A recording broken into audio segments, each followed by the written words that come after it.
always tend to meet the recording button and then nothing happens. But there we go. Hello folks, well, we are here today to discuss the old world. And that is, do we even want the old world to be not successful but mainstream? And I think there is a question here as well that I'm going to put to my guest here today about, do we really want Games Workshop to be touching the old world at all, and is them bringing it back a bit of a double-edged sword? I've said before that I really like the way that Age of Sigmar is going, and I really like the way that they're handling those books. So I think for my part, I'd be okay if they just stuck to Age of Sigmar and gave the old world to somebody else. But in terms of our guest today, we have Shemek from Minimaker.com. He is a long-time supporter of the channel. Minimaker is a fantastic place where you can get all of your models for anything from D&D to Warhammer to Blood Bowl, which they're doing now, which is awesome, fantasy football. There are tons of things on there. My missus got a Father Christmas dwarf this Christmas from Minimaker, and she absolutely loves it. She has glued it, she has undercoated it, and she's currently scared to paint it. That's how good it is. The quality of sculpt here is fantastic.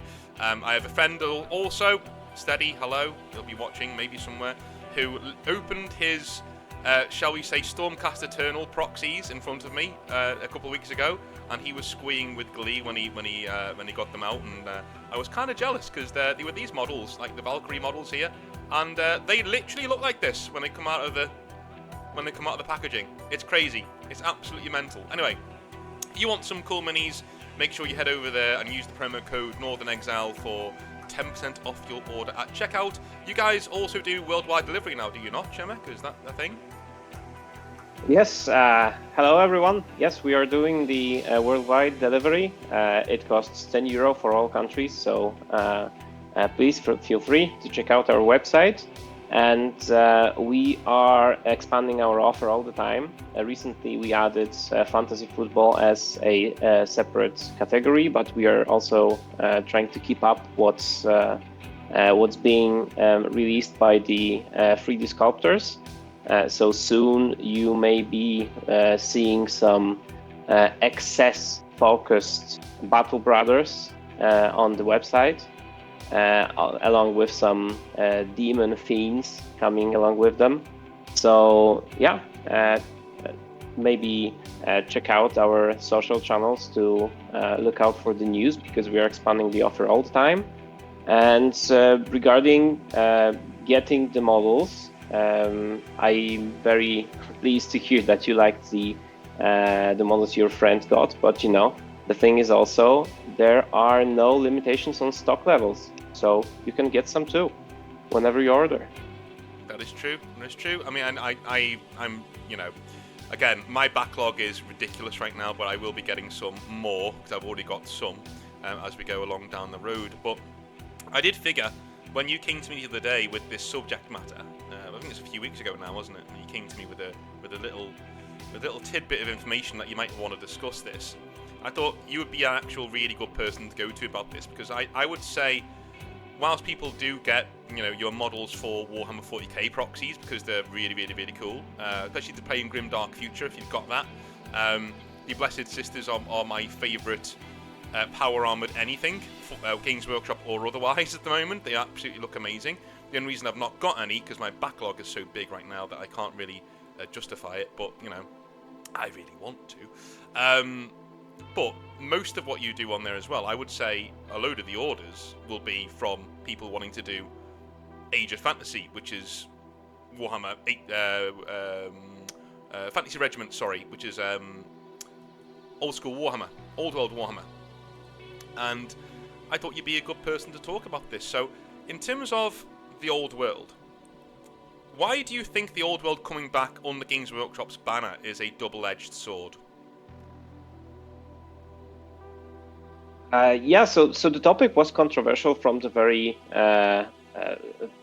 point in time when the end times happened. As some of you may know or remember, the rank and flank game, Warhammer Fantasy Battles, was cancelled or discontinued in, I think it was 2015. And there was a pretty controversial choice to replace it with a completely different game, It was not an equivalent, so it was not rank and flank. It was a skirmish game with round bases called Age of Sigmar. Maybe some of you heard about this. I'm told it's very good, and it has been getting increasingly positive reviews from yourself as well. So I think it may be a double-edged sword, because the system by itself is very, very good, but also there is this problem that mostly it's based on old models and very old sculpts that on the day of release, I counted at some point when Tomb Kings were coming out, that this is actually one of the longest or oldest piles of shame that I have, that the models, the freshly new released models that were coming out together with the release of the old world, are sitting on my shelf for 20 years already, unpainted. So that is a bit of a shame on my part, but it may be controversial because it's not very well suited, the game as it is right now. It's not very well suited to the form that the wargaming market is changing into, as we observe 40k and AOS. Old World is something completely different, brought from previous era of wargaming, so to say, but also there is a huge audience that was either focused on something else or dormant in terms of wargaming, which likes it. I count into that pile myself. The square-based Warhammer was always the game I was most engaged with. And I was very happy to hear that it is being brought back, because my favorite faction in this world are the dwarves, and I do like to hold a grudge, and in these terms I was unable to play Age of Sigmar due to what happened. I just couldn't touch the game. Just in this particular matter, I'm a little bit stubborn like that. But I'm happy to say that my initial experiences from the old world are very, very positive. So in terms of what we're going on in terms of the hobby in general, what would you say the reasons are for you being really reticent about Games Workshop dipping their toes into the old world water? Because in my opinion, they haven't really pushed this. I mean, I walk into my local hobby store, and nearly every single time I walk in there, my missus walks over and says, "Oh, old school Warhammer," because she used to do it back in the day. She used to collect Tomb Kings. And we walk over and she says, "Oh, these are just... I thought these were new." And I said, "Well, the box is new. You know, the box is new. The models aren't. No, the models are 35-year-old sculpts that they're now charging full price for, which is something that they're still getting away with, which boggles the mind, to be honest with you." So, do you think there's a message there in how Games Workshop are perhaps treating the old world, or do you think I'm kind of overreacting to models that are going to get replaced eventually anyway? I'm not exactly sure if they are going to be replaced anytime soon, probably at some point, because I think that after 2024, there was a pretty clear message from the market that this game is in demand. And despite the old models, people love it. And it's not only nostalgia, it's also the game system. Because the sales were skyrocketing and the supply was unable to keep up with what people wanted to buy and how fast. Even with the old models that we've seen already some time ago. And I think that Games Workshop was a bit surprised. They thought that maybe some people could be caught with the nostalgia and the lack of the rank and flank fantasy games like Warhammer Fantasy Battles on the market.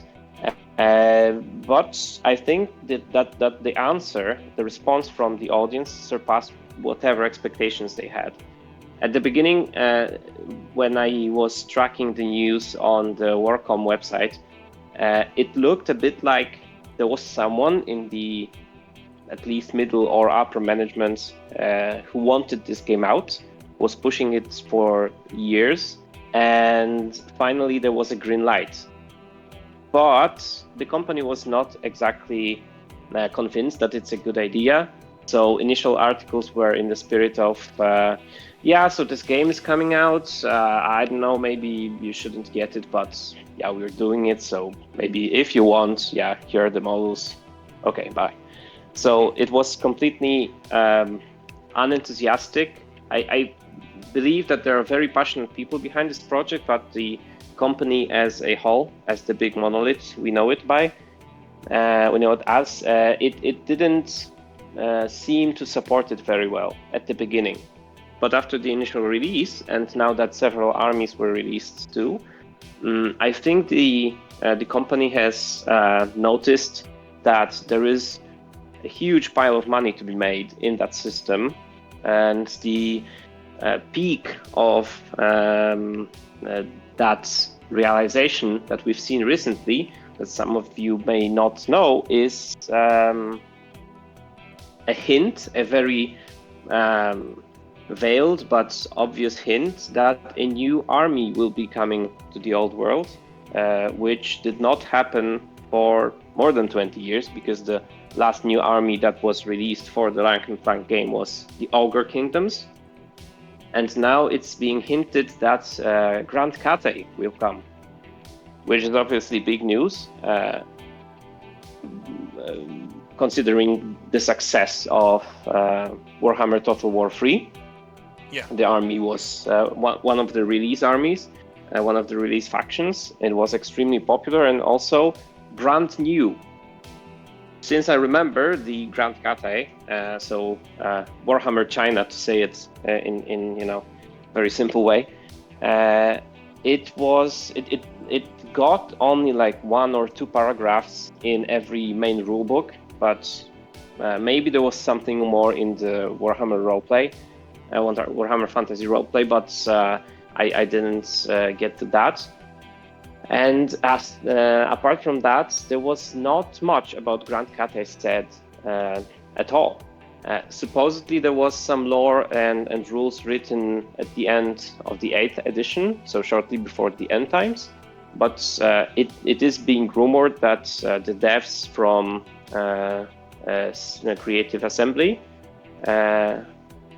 is that the name of the company? Yeah, Creative doing Assembly, Total War? Yeah.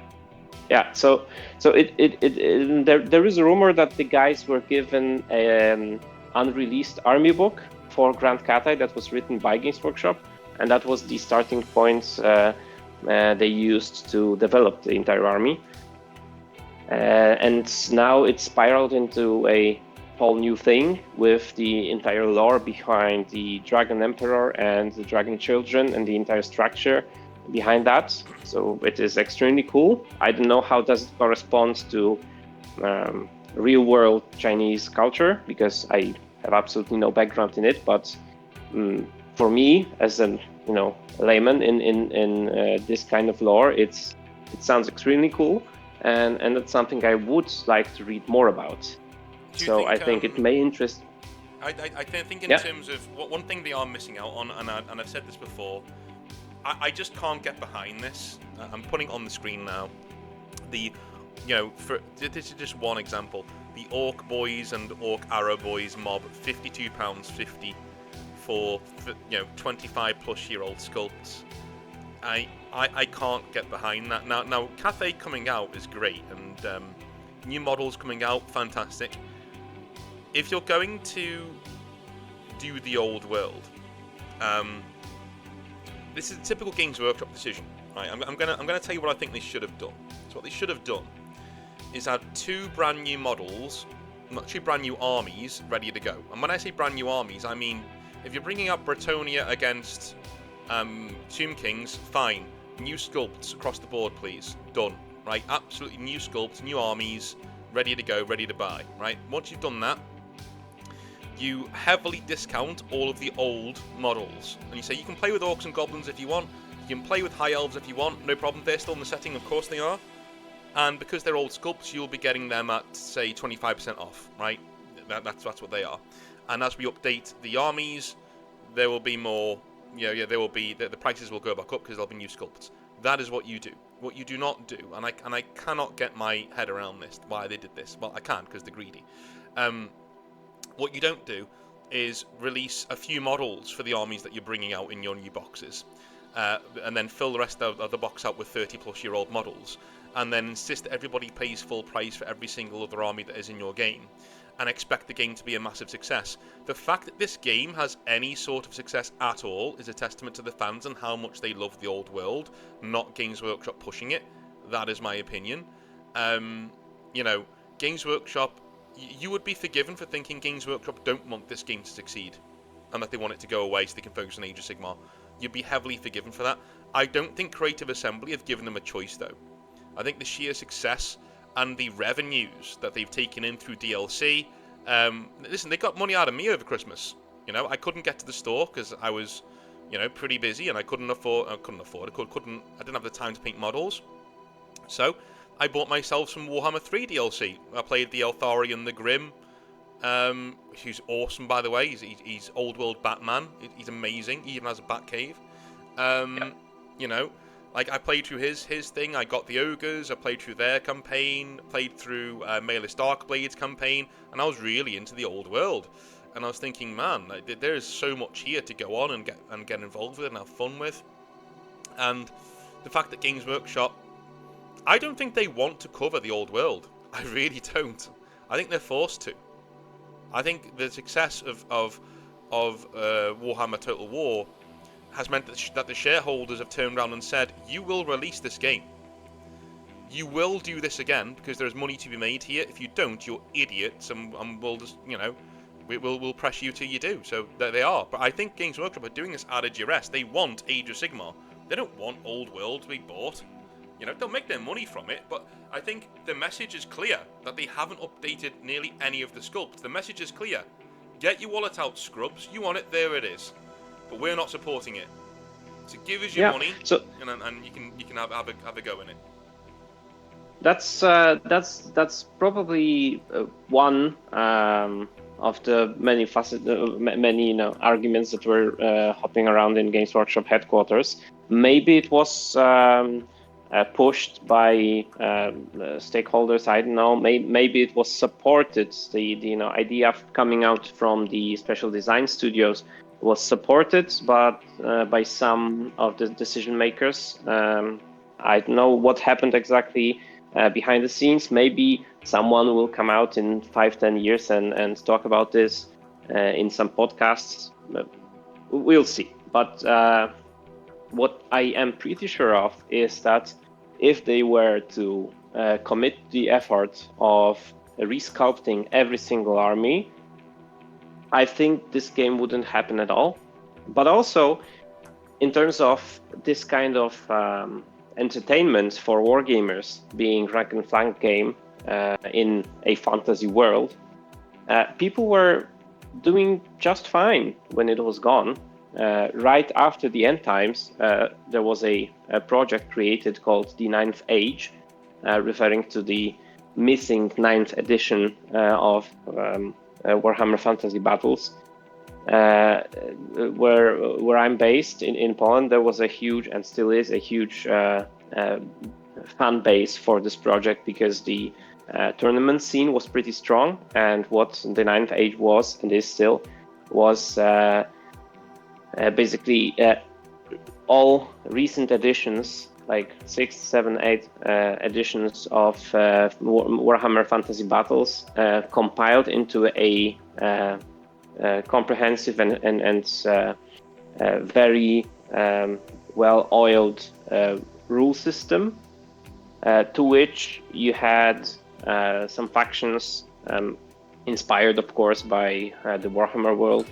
And people were playing this system and also previous Warhammer Fantasy editions throughout the 10 years that the system was gone. Some of it was possible thanks to the 3D sculptors, like the ones you can find on my store, who supplied the models that were basically gone.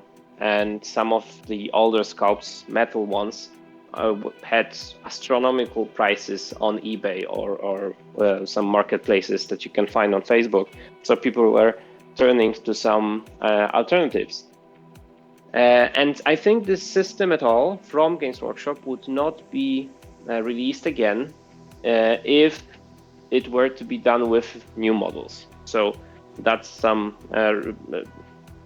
requirement that they had to accept, I guess. But I think there's something more behind the scenes as well. I don't know how far it goes into the territory of drama or conspiracy theory in our small wargaming field. But there are two cells in the Games Workshop design area, being the main studio, which handles 40K and AOS. And also there is a specialist design studio responsible for specialist games, and also Horus Heresy and the Old World. So I think... Yep. I just want to show... I'm going to blow smoke up your backside for a second. So, if you're not currently looking at the screen, and you're just listening to his audio ways, look at the screen now, and tell me... When I made my point about new sculpts, okay, alright, let's look at the Empire General, shall we? Or the best one I could find on that screen. Grandmaster of the Blazing Sun, right? £18, one model, right? Pretty deep, you know, he's got a face like a potato, and his horse looks a bit silly. But, you know, it's a really old sculpt, and they're selling it to you at you know, nearly full price, basically full price. You know, it's fine. It is good. If you're going to collect an Empire army, good general to start with, maybe. Good hero to start with. Let's look at what Shemek is offering in General Montado. Now, you know, you could make the argument, if you like, that the Games Workshop Empire model, General model, is better. But I'd say you're either blind or on drugs. You know, this is what I meant. When I said Games Workshop could do this, they just won't. Because, I don't know whether it's laziness, you know. And let's look at the price, by the way. It's cheaper. This is cheaper. This, and I can say from verbatim, they come out of the packaging like this. The printing quality is amazing. They come out just like this, right? This is cheaper than this. When I make that point of Games Workshop could do this, but they don't, this is what I mean. This is what I'm talking about. I could even get you a model that is basically that exact same model. Where is he? There's a general of the Empire of the Sun. Where is it? It's on here somewhere. Where are you? We'll go with these guys because they're the knights of the same faction. So you could use one of these guys as one of them.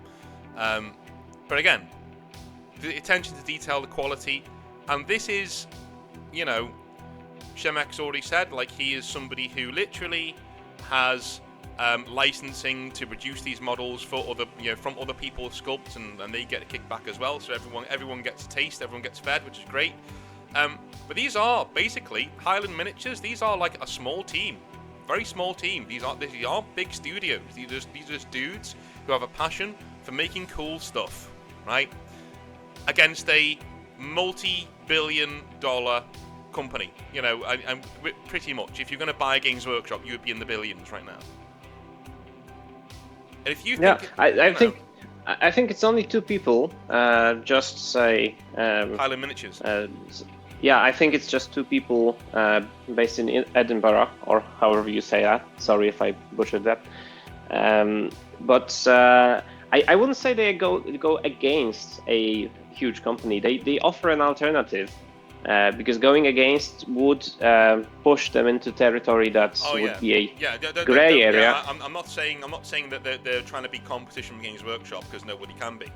I'm saying, yeah, they're offering Yeah. an alternative. So, but if you're looking at this model, and you go with the latter, in my opinion, a fool and his money are easily parted, and this is what you're doing, you know. And when I say to people, if you don't like what Games Workshop are doing in terms of their sculpts, then vote with your wallet. This is what I mean.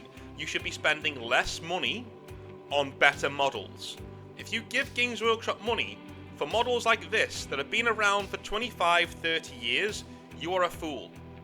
When there are these things on the market that literally replace it and upgrade it in every single way imaginable and possible.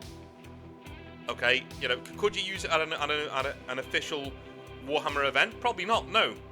Probably not. But as Shemek was saying before, 8th edition Warhammer was well sated for years, decades, without Games Workshop's support. Literally, right? Nearly a decade, well, it is over a decade now. It's been going, there have been tournaments, there have been massive campaigns going on. It is alive and well without Games Workshop. You don't need them. And until they release models that are of this standard, you should not be buying this.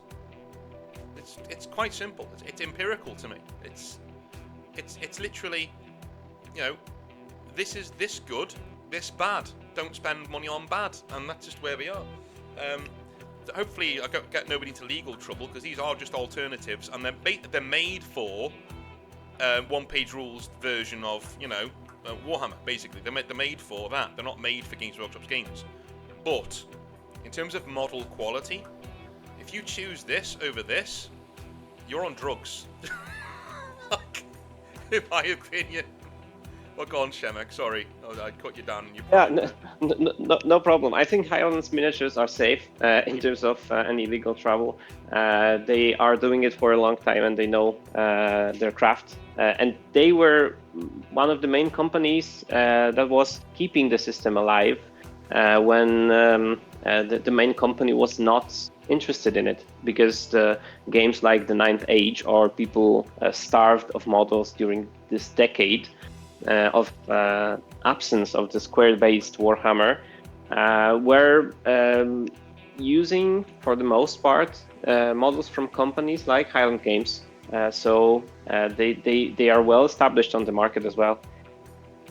So that is one thing is what you said, that the models are old, but the other is one of the most controversial things that were discussed when the Old World was released, was the decision that many factions or armies will not be supported and will have no models from Games Workshop. Some of them being really important for the world, like, for example, Skaven. Being a fan of the Dwarven Kingdoms, I obviously think that the race is just a vermin and should not exist. But actually, in the old world, it's a pivotal force that was to a huge extent responsible for the end times, which shows how important they are in this world. It's an integral part of the Warhammer world, and they are not coming to the old world. And now the question is why? Because the entire crazy. That is a limitlessly crazy decision, but it's made because Skaven are now seen as property of Age of Sigmar. That's what it is. They were in Skaven Tide, Vermin, Skaven Tide. It literally was there. They are now seen as an Age of Sigmar thing, not an Old World thing, which again, for me, shows Games Workshop's methodology here, right? They don't see Warhammer the Old World as a thing that needs to be pushed. They don't want it to be a thing. Right? Shareholders have twisted their arm and said there's a market here, fucking sell it. And so they're selling it at a duress. And that is the main reason why you're not getting Skaven, because Games Workshop love Skaven. Right? When Jess Goodwin created them, they love Skaven. They're the one wholly original thing in Warhammer. And they've ripped it out of Warhammer and given it to Age of Sigmar. If that doesn't show you where their brain and heads are at, I don't know what will. Like, it literally is just, and they're nice models, by the way. They are very nice models. But sucks to be you. If you like the Old World, you're not going to get them. You're going to get to play with them. So there you go. Yeah, Age of Sigmar is the models for Age of Sigmar are absolutely beautiful. And from what now I will be repeating some stuff that other people were supposing happened behind the scenes. That simply it would not be clear to which Excel spreadsheet would the income from Skaven models go to. The same goes for ogres, vampire counts, and so on. So the model lines that are shared between the old world and Age of Sigmar. And it sounds like a very stupid idea, but for 10 years I've been working for huge companies, corporations like IBM or EY. And the thing is that sometimes huge companies work like that. There is an Excel spreadsheet. Some rows are red, some rows are green, depending on the money flowing in and out. And if you have a figure that you don't know to which column or row should go into, or even more when there are two managers, and if a box gets sold, it can benefit either one or the other manager, there will be a squabble, and they will fight for their own field within the company to look good and to maybe at some point get a promotion. So maybe this is a very low thing that happened here, entirely not focused on the product and the coolness of the Age of Sigmar and Warhammer world.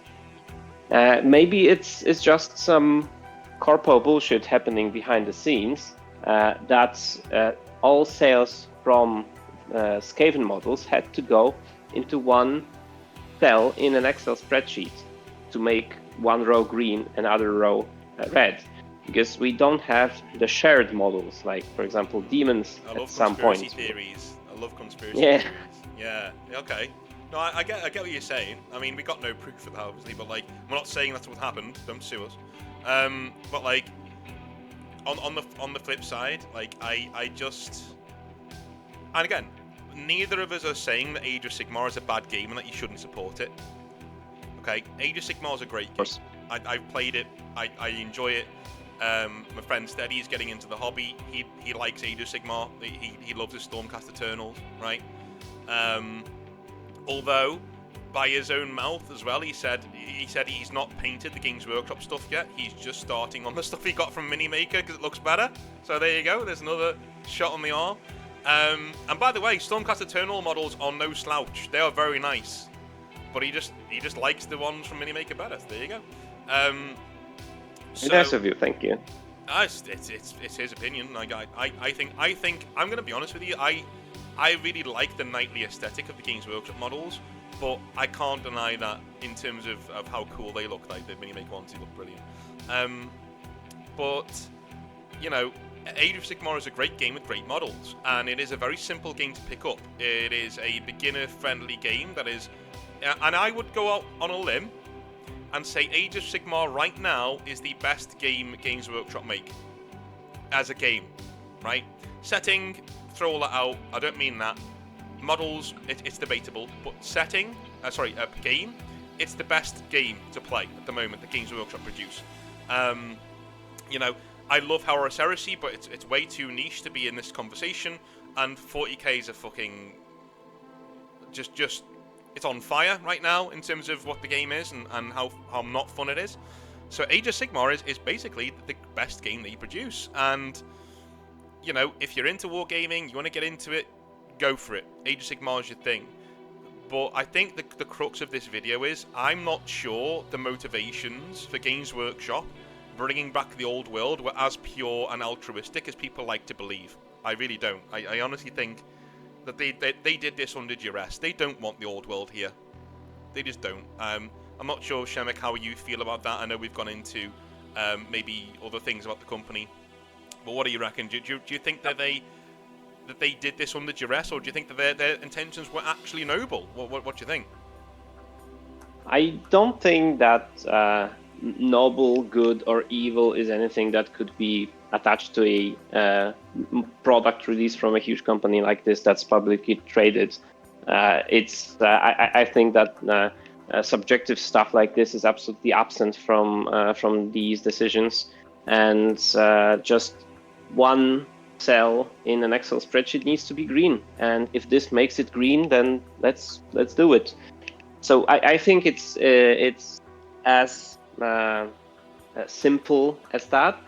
And maybe there was some pressure, maybe there was some personal opinions involved in the decision if the system should be released or not. But now that it happened, regardless of the decision why, of the reasons why it was released, and now that it happened, it highlighted a huge blind spot in the market that Games Workshop was not watching, being the rank and flank fantasy games. And I think they've quickly realized that there is money to be made, so they will be making it. I think it's completely not about noble or ignoble intentions or whatever. I think we'll be seeing more of the old world because it showed, it stood to the test in 2024 that there is money to be made, so they will continue to try.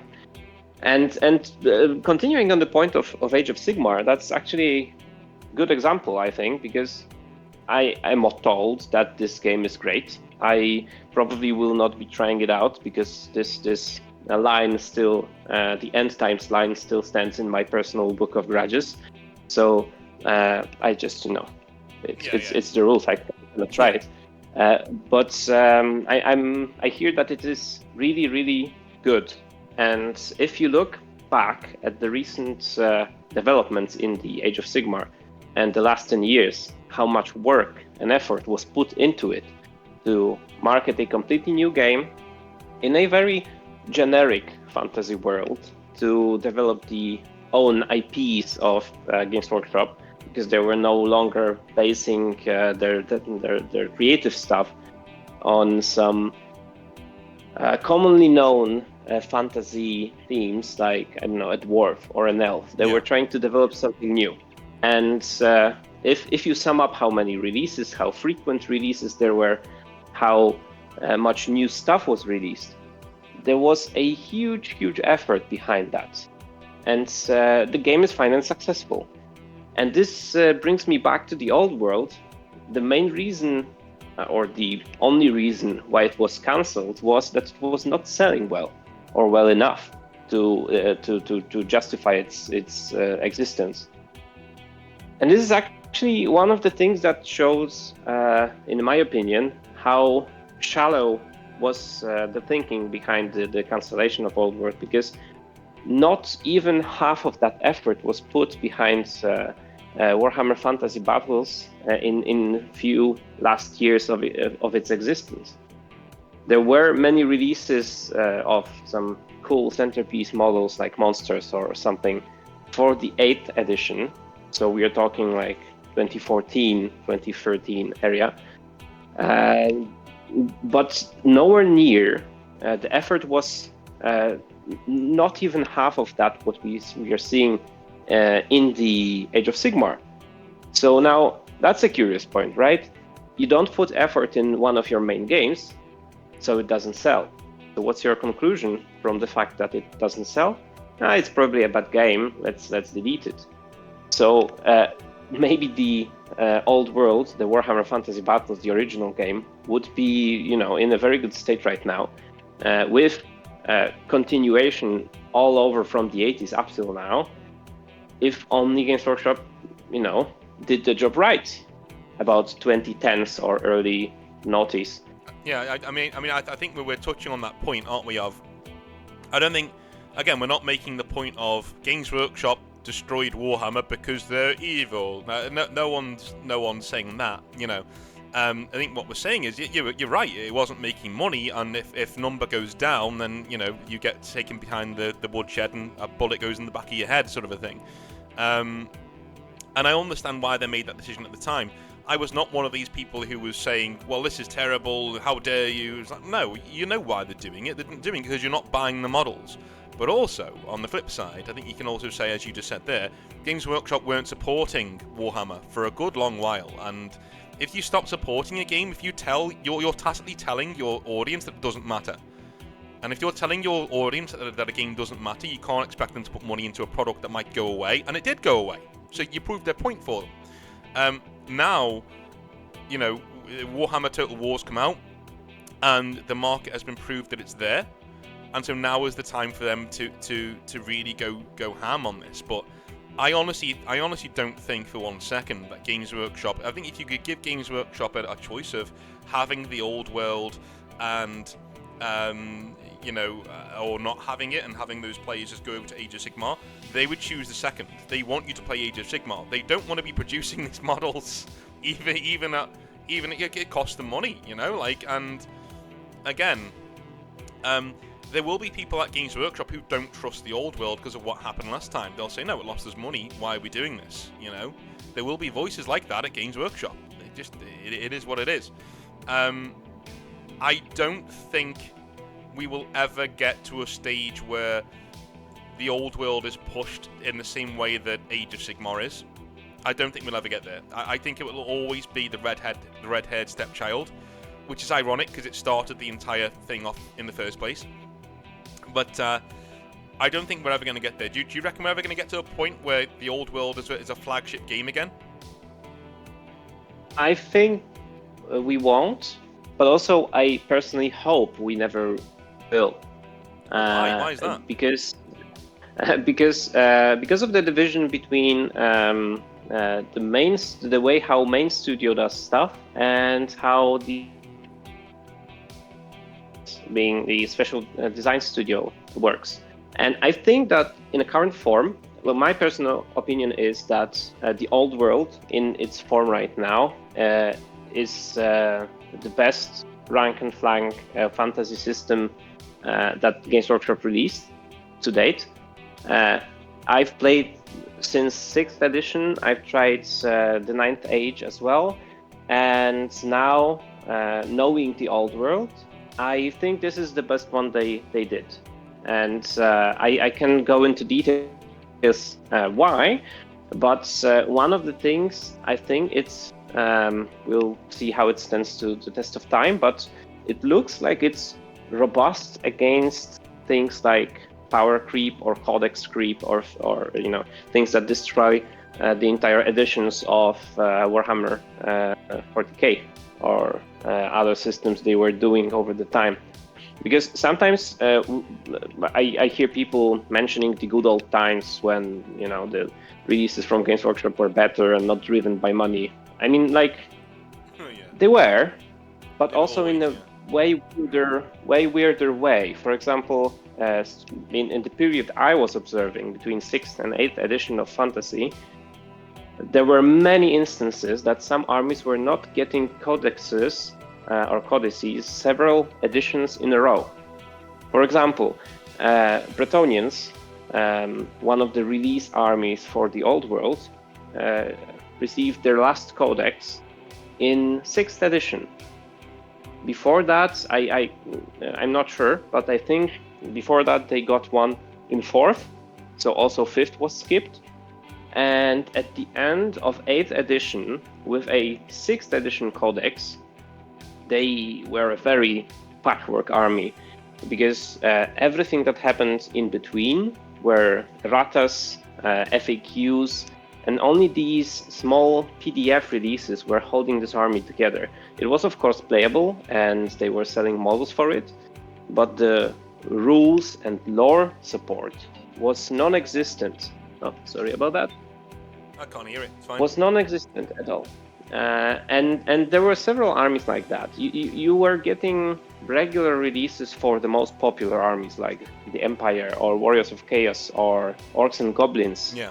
But less popular armies that were selling worse were not getting the releases.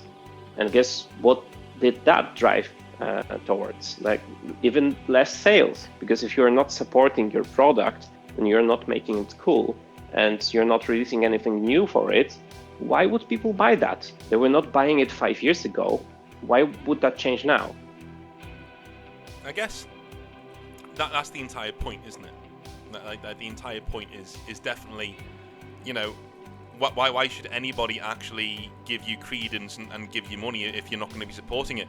But I think we've answered the questions pretty succinctly of, you know, why do we think Games Workshop is bringing back the old world? You know, why do we think now is the time that it's doing it? And maybe why did it even go away in the first place? And do we even want them to come back? Do we even want it to be mainstream? I do agree with the point that the minute it becomes mainstream, the minute it becomes one of the big two, we will start to see codex creep. We will start to see the bad behaviors from 40k start to seep their way into the old world, and that's something that, quite frankly, old world players wanted to stay away from in the first place. So maybe that's how it goes. But thank you for joining me, man.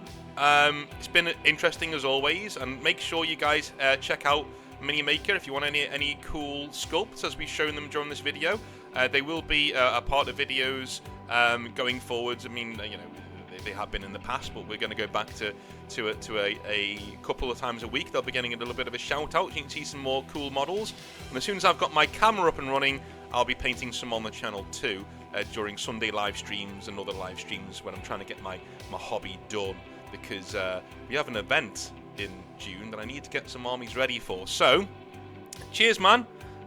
Anything you'd like to say to the people before we go? Anything you'd like to plug or anything? Yeah, so I would like to mention our social media channels, because there you will be getting some information about new releases that are coming in to our store, because not all of the models that we have are uploaded so far. For example, I've been hearing that some rat-themed models may be coming soon, or some pleasure-focused Battle Brothers. But definitely to stay up to date with what we are adding, I would recommend that. And yeah, thanks again for having me. It's always a pleasure to chat about the hobby in a relaxed way. So very glad to be here. All right, all things that Shemex mentioned will be in the description down below. Give them a look, and we'll speak to you soon. Have a good one. Bye now.